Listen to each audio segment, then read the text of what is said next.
Então, à luz dessa fórmula aqui, para o exemplo, à luz dessa fórmula aqui, quem é o A? Quem é o B? E a F está dada. Então, à luz dessa fórmula que está aí, essa é o quê? É a integral de quanto? De menos R a R, de π vezes o quadrado de f de x.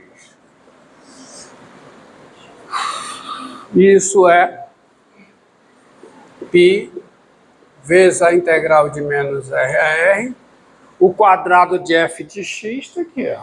Fácil. R2 menos x2. Então, isso fica π vezes, melhor, antes de eu fazer qualquer conta, vamos procurar simplificar as contas. Então, fica 2π. Quando eu tenho uma integral de uma função par no intervalo simétrico menos RR, isso fica dobro da integral dessa função de 0 a R. Então, fica 2π vezes a integral de 0 a R, isso porque a função é par, viu? De R2 menos x2, integral em x. Ok? Agora é só resolver a integral. Vamos. Alguma dúvida? Assim vou fazer. O senhor disse que a integral de menos R a R é igual a 2 vezes a integral de 0 a R com a função R. Par? É par. Não, função par. Função par é uma função. Você não sabe não? É uma função. É uma função cujo domínio é simétrico. O domínio é simétrico e que satisfaz essa igualdade. F de menos x é f de x, qualquer que seja x, no seu domínio simétrico. Ou seja, se ela é par, necessariamente o seu gráfico ele é simétrico em relação ao eixo das ordenadas. O lado de cá é igual ao lado de lá, sendo o eixo espelho, tá? O eixo aqui, o espelho. De modo que se você pegar a integral de menos R a R, que no caso da função não negativa, isso dá área, né? A integral de menos R a R é o dobro da integral de 0 a R. Mudança de variável na integral indefinida garante isso. Intuitivamente isso é isso aqui, mas na unha demonstrar mesmo é a mudança de variável, tá? Então, eu fiz lá no cálculo 1. Vocês que foram no aluno do cálculo 1 sabem disso, tá? Então, isso aqui é 2π vezes o quê?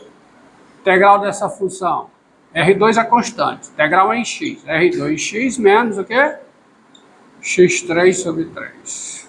Isso aqui de 0 a R. Ok? Porque a integral de menos R a R é o dobro da integral de 0 a R, o que eu acabei de falar.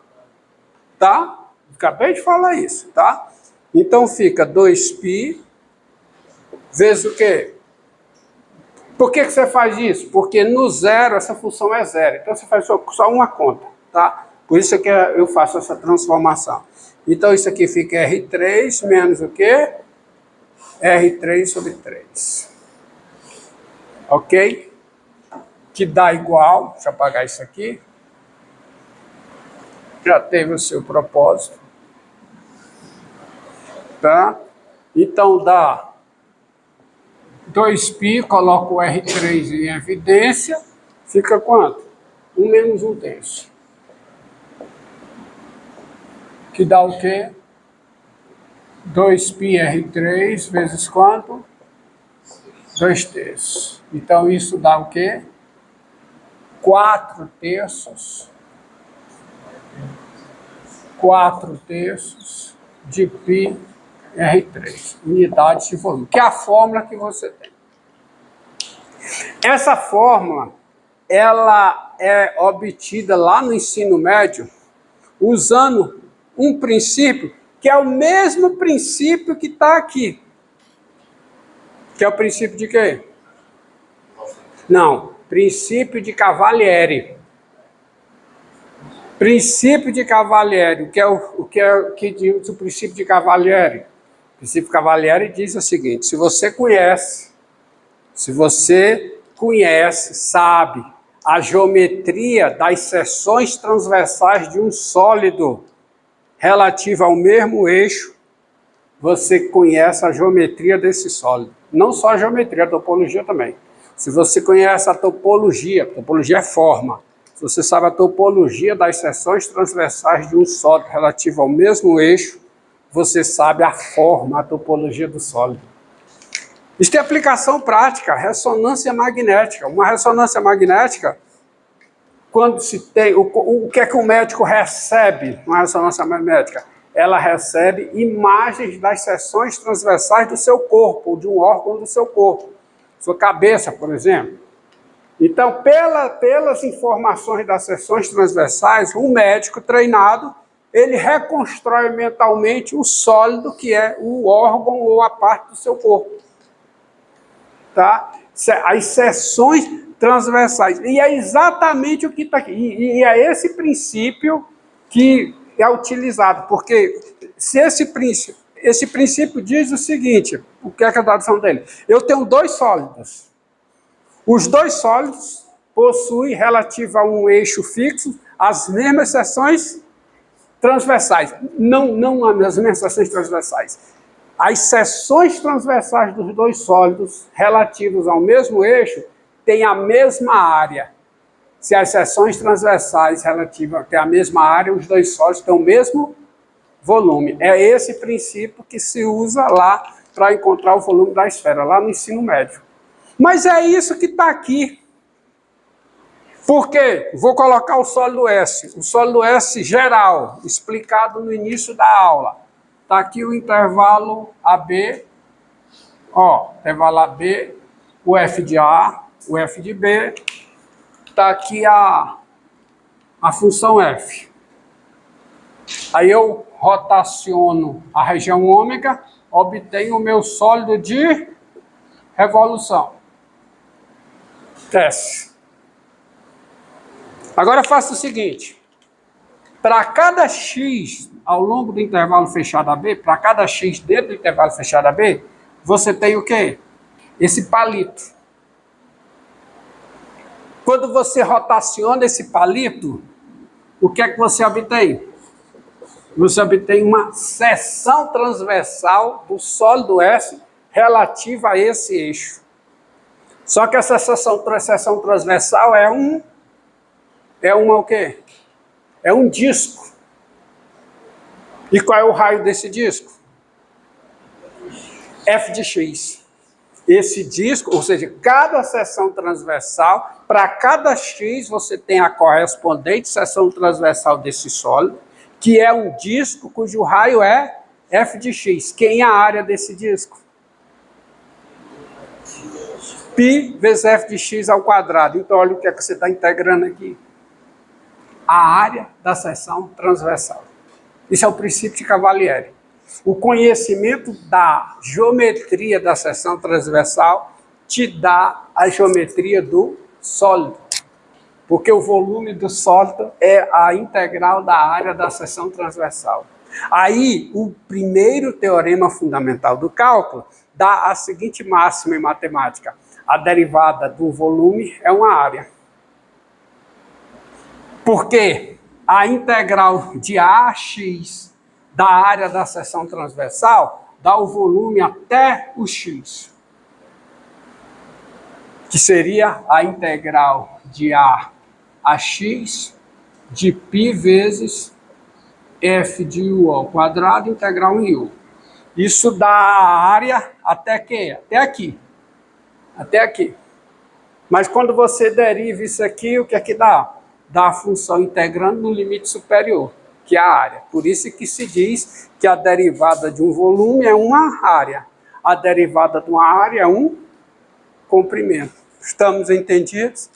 Porque essa fórmula, o que essa fórmula tem nela, o que é, e isso é o princípio da fórmula. O volume, quem é o volume? Se eu estou fazendo a rotação em torno de um eixo, quem é o volume? é a integral da área da seção transversal relativa a quê?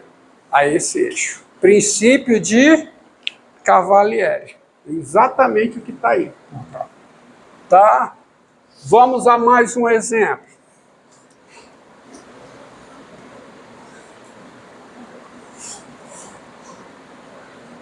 Outra fórmula conhecida, lá, deduzida de alguma maneira, lá no ensino médio, o volume do cone circular reto. Então, encontre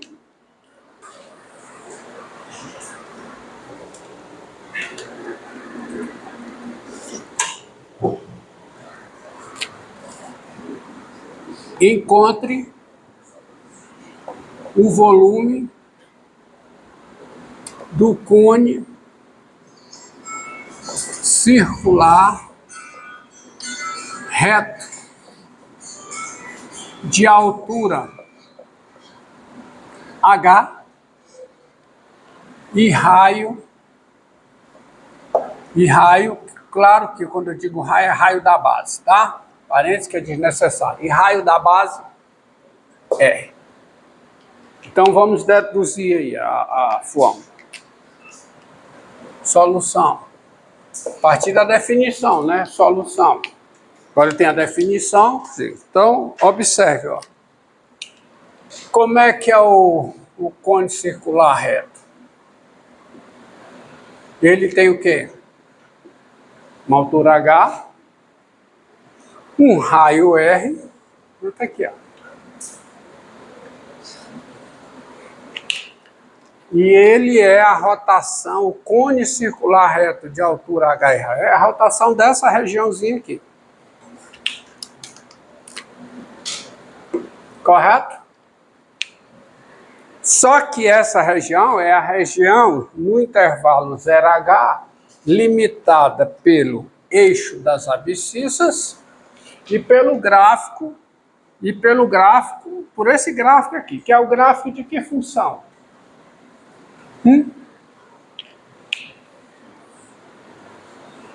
O gráfico de que função? Então vamos lá. Sejam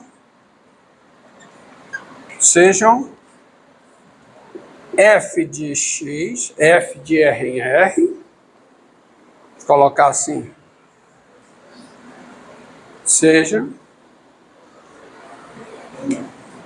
f de r em r, a função dada por f de x igual a R sobre HX. É exatamente essa função, porque quem é o coeficiente angular dessa reta? Essa reta é o gráfico de uma função afim. E quem é o coeficiente angular dessa reta? R sobre H, que é exatamente o coeficiente do x. E essa função passa pelo ponto 0, 0.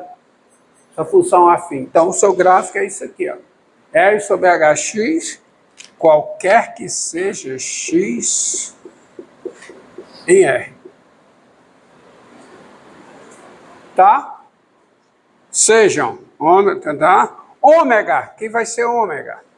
Ômega vai ser essa região aqui dentro. Essa regiãozinha aqui. Quem é ômega? É o conjunto formado por cada par ordenado x, y de R2, tal que x está entre 0 e H, e o y está entre 0 e f de x, que é o R sobre HX.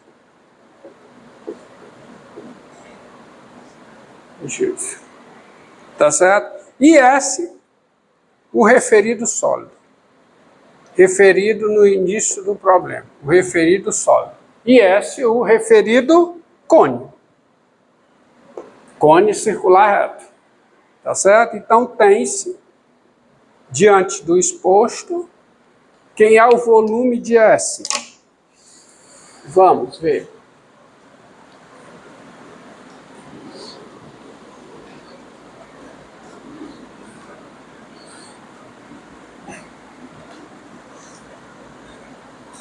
Vejamos aí. Então, olha. Quem é, então, o volume de S? Olha aqui, ó. À luz dessa fórmula, ó. Diante do exposto, à luz dessa fórmula, quem é o A? Quem é o B? H. E quem é F? É a função que está denotada por F lá. Então é só aplicar a fórmula. Tá certo? Então o volume de S é π, deixa o π fora. Integral de quanto a quanto? 0h. O A é 0, o B é integral de 0h do quadrado de F de x. Integral em x, que fica o quê? Π, vamos lá. Integral de 0h, quadrado de F de x, R2 sobre H2, x2. Então isso aqui fica π vezes R2 sobre H2, integral de 0h de x2. Ou seja, é π vezes R2 sobre H2 vezes integral de x2. R e H são constantes, que é integral em x, a variável é x. Então fica o quê? x3 sobre 3. De quanto? De 0h. Então isso dá π vezes R2 sobre H2 vezes, isso aqui dá, no zero dá zero, né? Então fica só H3 sobre 3, que dá, né? Dá π, dá 1/3, vamos colocar assim, 1/3 de π R2 vezes H. Unidades de volume. Tá aí. Que é a fórmula conhecida. Tá? Então você vê que tá tudo convergindo, tá? Tá bom? Não tem como não convergir, pelo que foi feito. Porque isso aqui usa fortemente o volume do cilindro. Fórmula já com definição já conhecida lá do ensino médio. Bem, agora vamos a umas figuras mais gerais, tá certo? Isso aí, vamos pegar figuras mais sofisticadas, vamos dizer assim.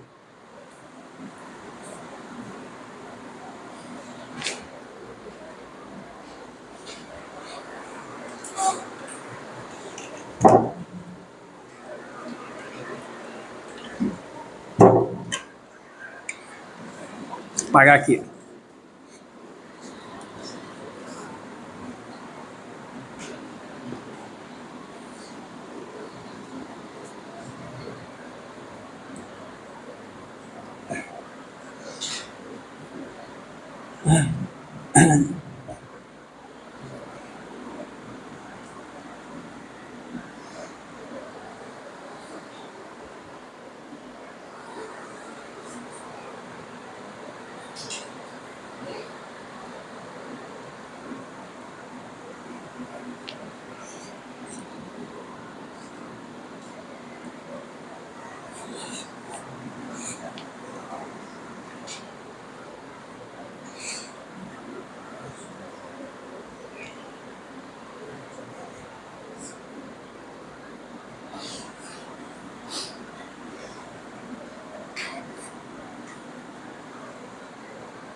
Encontre o volume do sólido S de revolução obtido pela rotação em torno do eixo